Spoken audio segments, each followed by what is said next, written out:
Now, there are signs of progress in US-Iran nuclear talks even as military pressure builds in the region. The United States and Iran have made what mediators describe as significant progress in talks aimed at resolving their long-running nuclear dispute. Now, Oman, which is facilitating the negotiations, says the discussions are focused on preventing further escalation, including the possibility of new US strikes. Now, this comes as Iran's President Masoud Pezeshkian reiterated that Tehran is not seeking a nuclear weapon ahead of meetings in Switzerland. But US President Donald Trump maintains that Iran has yet to clearly declare it will never build one. Oman's foreign minister gave a thumbs up after the latest round of nuclear talks between the U.S. and Iran in Geneva on Thursday. Oman, which is mediating the negotiations, said significant progress was made and that the two sides plan to resume negotiations soon.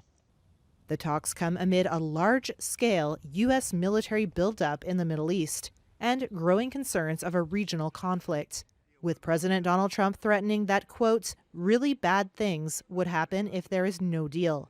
We're either going to get a deal or it's going to be unfortunate for them. Washington believes Tehran seeks the ability to build a nuclear bomb and wants Iran to give up all uranium enrichment. Iran has long denied wanting a bomb and said earlier on Thursday that it would show flexibility at the talks.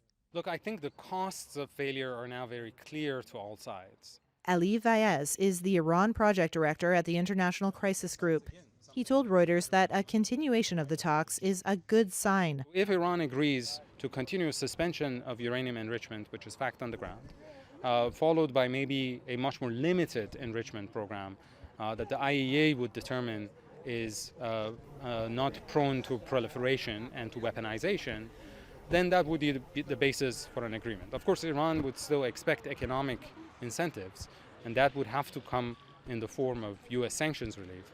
But the parties can get creative, and there could be joint economic and commercial projects that could be defined so that the U.S. could ensure that sanctions relief will be used to the benefit of the Iranian people and not for any other activity that could endanger U.S. interests. A senior Iranian official told Reuters on Thursday that the two sides could reach a framework for a deal if Washington separates, quote, nuclear and non-nuclear issues.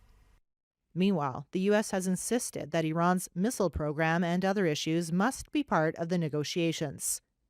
Here's U.S. Secretary of State Marco Rubio. Iran possesses a very large number of ballistic missiles, particularly short-range ballistic missiles that threaten the United States and our bases in the region and our partners in the region. Iran refuses to talk about the ballistic missiles, to us or to anyone, and that's a big problem.